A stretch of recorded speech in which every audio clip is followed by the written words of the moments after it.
Assalamualaikum warahmatullahi wabarakatuh. Perkenalkan, saya Dewa Ramadhan Dipotra dengan NIM 123940116. Di sini kami akan menjelaskan mengenai implementasi dari simulated handling dengan studi kasus penjadwalan shift kerja. Di mana di sini beranggotakan Marcel, Nadia, yang ketiga ada M. Gimnastiar dan Jody Anugrah Akbar. Di sini kami menerapkan implementasi ini yang akan kami lakukan dalam bentuk aplikasi web bernama Schedule. Di sini saya akan menjelaskan mengenai latar belakang yang kami cari, yaitu penjadwalan shift kerja adalah tantangan operasional yang dihadapi oleh berbagai organisasi, mulai dari rumah sakit, pabrik, hingga perusahaan jasa. Selama ini banyak organisasi yang masih menyusun jadwal secara manual yang rentan terhadap kesalahan, yang mana membutuhkan waktu yang lebih lama dan sulit memastikan distribusi beban kerja yang adil antar pegawai. Secara komputasional, masalah ini tergolong sebagai masalah NP-hard, yang mana artinya tidak ada algoritma deterministik yang bisa menentukan solusi optimal dalam waktu polinomial. Di sinilah pendekatan meta-heuristik menjadi salah satu yang sangat relevan. Kami memilih simulated handling sebagai salah satu dari metode penyelesaian kami, di mana karena kemampuannya keluar dari jebakan lokal optimum yang melalui mekanisme penerimaan solusi yang lebih buruk secara probabilistik, namun sebuah kemampuan yang tidak dimiliki oleh algoritma pencarian lokal biasa seperti hill climbing. Kemudian ada rumusan masalah, di mana rumusan masalah kami ini berdasarkan dari latar belakang yang ada. Kami merumuskan 4 yang utama. Yang pertama ada bagaimana merancang dan implementasikan algoritma simulated handling untuk menyelesaikan masalah penjadwalan shift kerja pegawai secara otomatis. Yang kedua ada bagaimana mendefinisikan fungsi objektif cost function yang mampu merepresentasi pelanggaran hard constraint dan soft constraint dalam penjadwalan shift.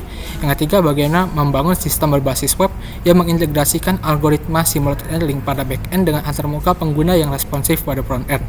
Yang keempat, bagaimana memvisualisasikan proses dan hasil optimasi algoritma simulated handling agar dapat dipahami oleh pengguna secara langsung. Selanjutnya akan dijelaskan oleh teman saya.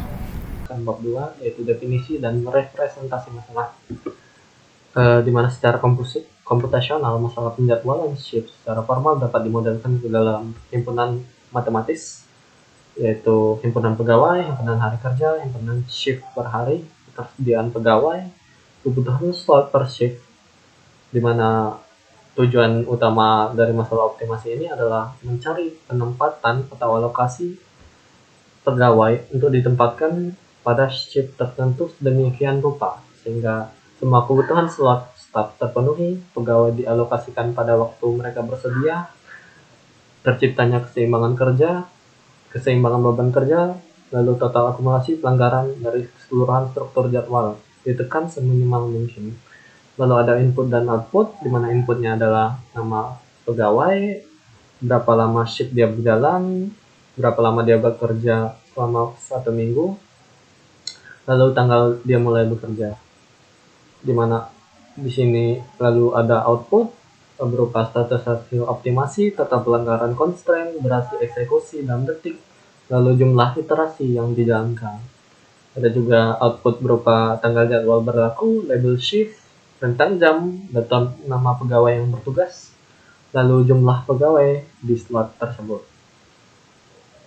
Lanjut, ada batasan atau kendala berupa hard constraint dan soft constraint, di mana hard constraint yang meliputi setiap slot shift harus diisi sesuai kuota kebutuhan minimum, 2 pegawai hanya diizinkan untuk ditempatkan pada hari atau jam mereka bersedia, lalu dilarang adanya duplikasi data, yaitu pegawai tidak boleh dialokasikan lebih dari 1 kali di dalam waktu yang sama. Lalu ada soft constraint berupa sistem menuntut agar beban kerja mingguan pegawai merata. Lalu kedua berupa menempatkan pegawai tidak boleh menumpuk di hari yang sama. Lalu yang ketiga adalah algoritma melarang keras penugasan pegawai pada banyak shift secara beruntun. Selanjutnya saya akan menjelaskan arsitektur sistem. Schedule pakai arsitektur client server, React 18 di front end, Face IP Python 3.11 di back end, terhubung lewat satu endpoint utama, yaitu post/ip/v1/execute. Front end handle input, validasi awal, dan render hasil. Back end handle semua komputasi, Semua berjalan in memory, tidak ada query database di endpoint ini, makanya sangat cepat. Nah, untuk teks lengkapnya, React Fight, Tailwind di front end, FastAPI, SQL Alchemy, PostgreSQL 15, semua dikemas dalam Docker container di backend. Selanjutnya adalah sistem flow. Yang pertama itu user input nama karyawan, durasi shift, hari kerja, tanggal mulai. Nah, frontend akan validasi nama harus unik, shift hour, dan shift hour-nya itu harus habis dibagi dengan 24. Nah, jika karyawan kurang dari jumlah shift per hari, muncul pop-up visibility warning. User masih bisa melanjutkan generate-nya atau tidak. Selanjutnya yang ketiga itu adalah request masuk ke backend. Pydantic akan validasi payload, lalu sistem build 3 struktur data, employee, availability, dan shift config per tanggal per shift. Nah, yang keempat, algoritma SA-nya akan dijalankan, hasilnya lalu akan dikemas pada jadi JSON, dan isinya itu adalah tabel jadwal, status runtime dalam 4 satuan, dan total cost. Nah, yang terakhir, front-end render status bar, grafik kurva SA, dan tabel jadwal interaktif. Nah, di backend SA, inti backend itu ada di SA optimizer-nya. Yang isinya itu adalah generate immediate state, itu untuk membangun jadwal awal valid. Lalu ada calculate cost, itu untuk menghitung fungsi objektif, ya makin kecil cost makin bagus. Dan get neighbor-nya untuk membangkitkan solusi tetangga untuk dieksplorasi. Nah, untuk fungsi objektifnya ada metrik penalti-nya itu hard penalty-nya itu kalau kurang orang diplot di luar jam ketersediaan dan karyawan kena 2 shift. Nah, untuk soft penalty-nya overwork, karyawan tambah shift sama sekali. Nah, untuk strategi neighbor-nya ada target swap, tukar karyawan antar hari, terus ada enforce constraint, paksa penuhi kuota shift, lalu ada load balance, ratakan beban kerja. Oke, di sini saya lanjutkan. Jadi untuk metode pemilihan algoritmanya, di sini kami melakukan evaluasi terhadap 4 algoritma. Yang pertama adalah simulated annealing, kemudian yang kedua ada genetic algorithm. Jadi untuk genetic algorithm ini meskipun kuat, algoritma berbasis populasi ini terlalu kompleks untuk masalah yang pada dasarnya hanya membutuhkan pendekatan single solution. Kemudian yang kedua untuk hill climbing, algoritma pencarian lokal yang sangat cepat, namun memiliki kelemahan fatal yaitu rawan terjebak dalam local optimum. Yang ketiga ada end colony optimization atau ACO. Pendekatan ini kurang relevan karena lebih berfokus pada masalah berbasis graph seperti TSP dan kurang natural untuk diterapkan pada jadwal shift.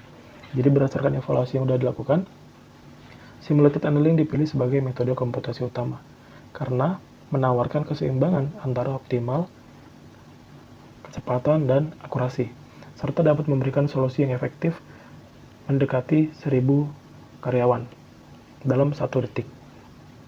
Kemudian untuk konsep dasar simulated annealing itu sendiri adalah metode optimasi meta-heuristik yang terinspirasi dari proses metalurgi, yaitu pemanasan dan pendinginan material seperti kaca atau baja secara perlahan untuk mencapai susunan kristal yang stabil tanpa cacat. Algoritma ini menggunakan 3 variabel utama. Yang pertama ada suhu, kemudian yang kedua ada energi, kemudian yang ketiga ada cooling rate. Untuk metodologi implementasi simulated annealing, di sini terdapat 3 tahapan eksekusi. Yang pertama ada tahap inisialisasi dengan suhu awal 8000, kemudian cooling rate 0,99, kemudian suhu minimum 0,01, kemudian maksimal iterasi sebanyak 25.000 iterasi dengan early stop jika jadwal sempurna ditemukan atau cost-nya sama dengan 0. Kemudian pada tahap iterasi utama, sistem akan menciptakan solusi tetangga dan mengeksplorasi apakah solusi tersebut lebih baik. Nah, sistem juga dapat melakukan swap slot, yaitu menukar satu pegawai di 2 shift dari hari yang berbeda. Jika jadwal yang baru tadi memiliki pelanggaran yang lebih rendah, atau delta I-nya lebih kecil dari 0, maka jadwal tersebut diterima. Atau, jika pelanggarannya lebih buruk, jadwal tetap dapat bisa diterima jika melewati nilai probabilitasnya, atau eksponensial negatif delta E per T, untuk mencegah kebuntuan solusi di local optimum.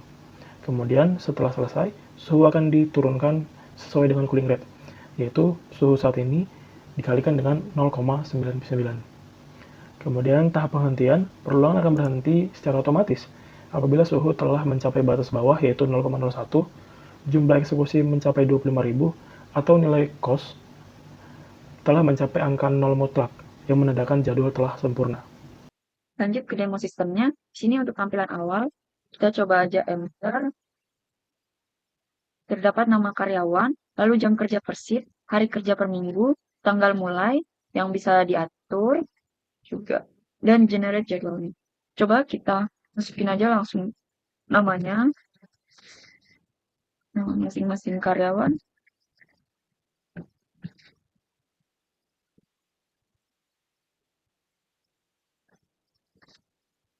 Lanjut untuk jam kerjanya, kita atur aja 8 jam. Dalam 5 hari kerja, itu tanggal mulainya kita atur aja tanggal hari ini. Kita coba generate jadwal. Gak keluar apa-apa, itu karena apa? Coba kita turun, ternyata terdapat nama karyawan yang duplikat di sini. Jadi kita coba hapus aja untuk nama yang duplikat itu. Kita lanjut generate, dan keluar di sini untuk jadwal shiftnya itu masing-masing karyawan itu mendapatkan satu shift per harinya. Dan statusnya itu optimal dengan total cost-nya itu 0. Di sini terdapat satu kali percobaan. Ini untuk cost-nya dan ini temperaturnya dengan waktu eksekusinya 10.000 milisecond. Kita coba lanjut ke generate otomatis. Untuk generate otomatisnya kita coba untuk jumlah orangnya kita cobanya 5 aja.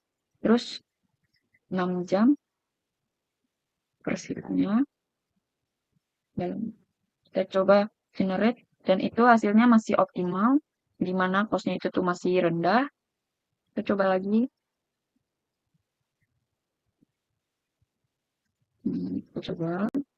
Ternyata kita terdapat peringatan yang dimana jumlah pegawai itu kurang dari jumlah shift per harinya.